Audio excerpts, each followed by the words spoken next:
जय भारत जय भीम जोहार। स्वागत है आप सभी का साहब का जीवन एपिसोड 24 में। आज की टॉपिक है ज्ञान प्राप्त करने की भूख बढ़ती गई। न्यूयॉर्क में रहते समय डॉक्टर अंबेडकर ने अपने पढ़ने के शौक के कारण लगभग 2000 पुरानी किताबें खरीद ली। पुस्तकें ही उनकी सबसे बड़ी मित्र थी। वे अपने भोजन के पैसे बचाकर भूखे रहकर किताबें खरीदते रहते थे और पढ़ते रहते थे, मानो उनका जन्म सिर्फ और सिर्फ पढ़ने के लिए ही हुआ हो। अपने पढ़ाई में वे इतना बिजी हो जाते थे कि उन्हें खाना खाने का भी ध्यान नहीं रहता था। खरीदी गई 2000 किताबों को भारत भेजने की जिम्मेदारी एक मित्र को देकर वे लंदन चले गए। लेकिन कुछ समय बाद जब वे भारत पहुंचे तो उनमें से काफी किताबें नहीं थी।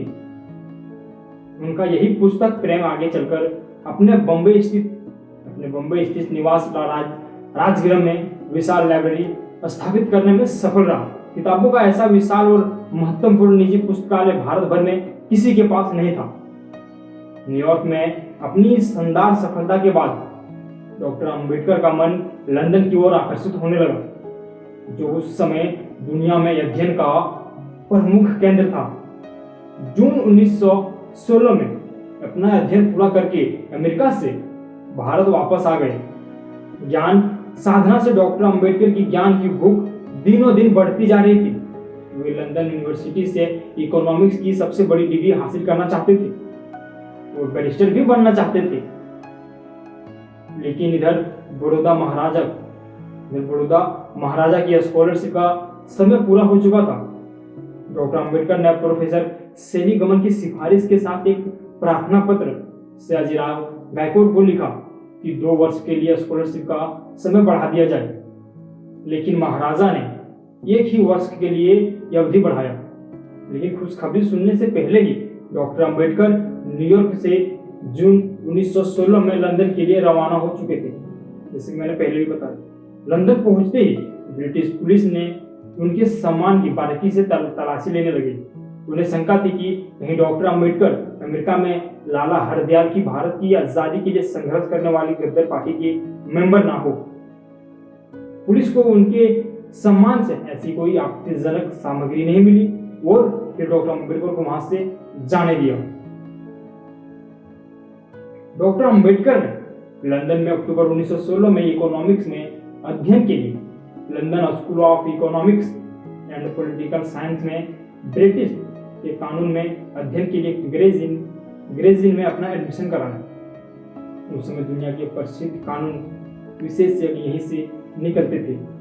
क्योंकि डॉक्टर अंबेडकर कोलंबिया यूनिवर्सिटी के एमए और पीएचडी की डिग्री हासिल कर चुके थे, इसीलिए लंदन यूनिवर्सिटी ने उनको सीधे एमएससी परीक्षा में बैठने की इजाजत दे दी। इकोनॉमिक्स में उनका काम काफी अच्छा चल रहा था। उनकी प्रगति को देखकर वहां के प्रोफेसरों ने अंबेडकर को बीएससी की डिग्री की तैयारी के लिए भी मंजूरी दे दी। वे रात दिन अपने काम में लग गए और लंदन स्कूल और ब्रिटिश म्यूजियम की विशाल लाइब्रेरी में जाकर ग्रंथ पढ़ने और नोट्स लिखने में जुट गए। अमेरिका की तरह लंदन में भी ज्ञान साधना शुरू हो गई। इन्हीं दिनों बड़ोदरा के दीवान पद पर मनु भाई मेहता की नियुक्ति हुई। उन्होंने अंबेडकर को खबर भेजी कि आपकी छात्रवृत्ति की तय अवधि पूरी हो गई है, इसलिए आप भारत लौट आइए। यह जानकर अंबेडकर को भारी धक्का पहुंचा। उन्होंने महाराजा को फिर से अर्जी भेजी और लिखा कि लंदन में उनका अध्ययन काफी प्रगति पर है और ऐसे अद्भुत छोड़कर आना उनके लिए बड़ा वज्रपात होगा। लेकिन महाराजा ने इस बार छात्रवृत्ति अवधि बढ़ाने से मना कर दिया। डॉक्टर अंबेडकर को भारी दुख हुआ। अब उन्होंने तय किया कि भारत जाके पैसा कमाऊंगा और फिर लंदन आकर एमएससी, बीएससी और बार एट लॉ की डिग्रियां हासिल करूंगा। उन्होंने लंदन यूनिवर्सिटी को प्रार्थना पत्र दिया कि ऐसी परिस्थितियों में उन्हें 4 साल में यह अध्ययन पूरा करने की स्वीकृति प्रदान करें। वहां के प्रोफेसर एडविन केनान की दयालुता से यह अनुमति मिल गई कि 1917 से लेकर अगले 4 साल में यह अध्ययन फिर से शुरू करके पूरा कर सकते हैं। कोलंबिया यूनिवर्सिटी के प्रोफेसर सिगर ने अंबेडकर के परिचय में लिखा कि भीमराव की इकोनॉमिक्स में जो विद्वता है वो किसी प्रोफेसर से भी ज्यादा है। इसके अलावा प्रोफेसर पियर्सन ने लिखा एक युवक के रूप में उनका जीवन पुरस्कारों, प्रतिभा प्रदर्शनों और विद्वता के अनेक उदाहरणों से परिपूर्ण है।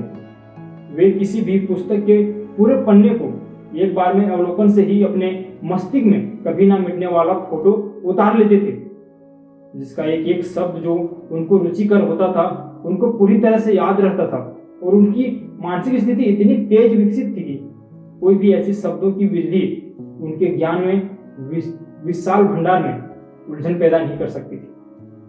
यह बड़े ताज्जुब की बात है कि वो हर एग्जाम में जिसमें उन्होंने भाग लिया हमेशा प्रथम आए थे। कोलंबिया यूनिवर्सिटी के प्रोफेसर सीलिगमन द्वारा लंदन स्कूल ऑफ इकोनॉमिक्स के प्रोफेसर फॉक्सवेल को भीमराव के प्रशंसा में लिखा पत्र का कुछ छोटा सा अंश जो आपको हमारे बगल में दिख रहा होगा। आज के लिए इतना ही। पूरा वीडियो देखने के लिए आपका बहुत बहुत धन्यवाद। जय भीम, जोहार।